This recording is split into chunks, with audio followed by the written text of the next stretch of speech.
مولانا اشرف علی صاحب تھانوی رحمت اللہ علیہ سیرت پر کتاب لکھتے ہیں، اس میں روایت لے کے آتے ہیں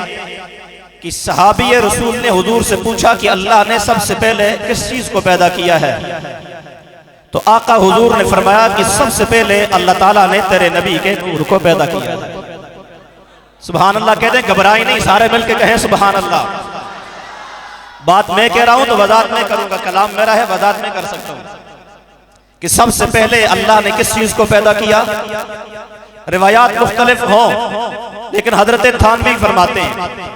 اور مجدد الفسانی رحمت اللہ علیہ جو ہم سب کے مشترکہ بزرگ ہیں، اپنے مکتوبات میں فرماتے ہیں کہ سب سے پہلے اللہ نے اپنے نبی کے نور کو پیدا کیا۔ سبحان اللہ کہتے ہیں۔ اتنی بات تو آپ سمجھ رہے ہیں نا جو میں کہہ رہا ہوں۔ مولانا ابراہیم صاحب آپ سٹیج پہ آ جائیں، وقت بچائیں۔ سب سے پہلے اللہ نے اپنے نبی کے نور کو پیدا کیا، اور نور کیا ہے؟ مناظر اسلام حضرت مولانا عبدالستار تونسی رحمت اللہ علیہ فرماتے ہیں، پوری عبارت پڑھتے ہیں، نور الہدا رسول الثقلین نبی الحرمین امام القبلتین شفیع المذنبین سید الاولین سید الآخرین راحت العاشقین مراد المشتاقین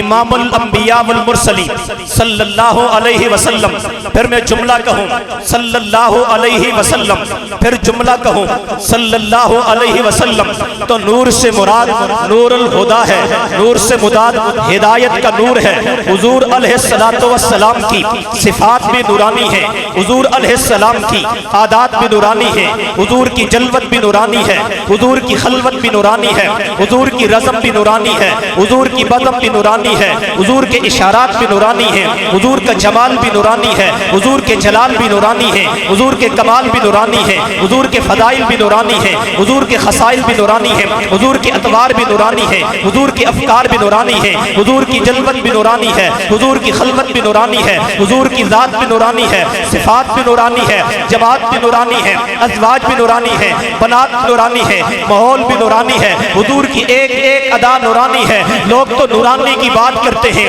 حضرت نانوتوی رحمت اللہ علیہ انوار کی بات کرتے ہیں۔ ایک نور ہوتا ہے، ایک انوار ہوتا ہے، ایک حسن ہوتا ہے، ایک احسن ہوتا ہے، ایک جمیل ہوتا ہے، ایک اجمل ہوتا ہے، ایک کریم ہوتا ہے، ایک اکرم ہوتا ہے، ایک عظیم ہوتا ہے، ایک اعظم ہوتا ہے، ایک شجاع ہوتا ہے، ایک اشجاع ہوتا ہے۔ لوگ کہتے ہیں جمیل اس کو کہتے ہیں جس کو اپنے جمال پہ ناز ہے، اجمل اس کو کہتے ہیں جمال کو جس کے اوپر ناز ہے، کریم اس کو کہتے ہیں جس کو اپنے کرم پہ ناز ہے، اکرم اس کو کہتے ہیں کرم کو جس کے اوپر ناز ہے، شریف اس کو کہتے ہیں جس کو اپنی شرافت پہ ناز ہے، اشرف اس کو کہتے ہیں شرافت کو اس کو اوپر ناز ہے، شجاع اس کو کہتے ہیں جس کو اپنے شجاعت پہ ناز ہے، اشجاع اس کو کہتے ہیں شجاع کو جس کے اوپر ناز ہے۔ یہی معنی نور اور انوار کہے کہ نور تو اس کو کہتے ہیں جس کو اپنے نورانیت پہ، تابانیت پہ، لمحانیت پہ ناز ہے، اور انوار اس کو کہتے ہیں سارے کائنات کے حسن و جمال کو جس کے اوپر ناز ہے۔ اسی کو بیان کرتے ہوئے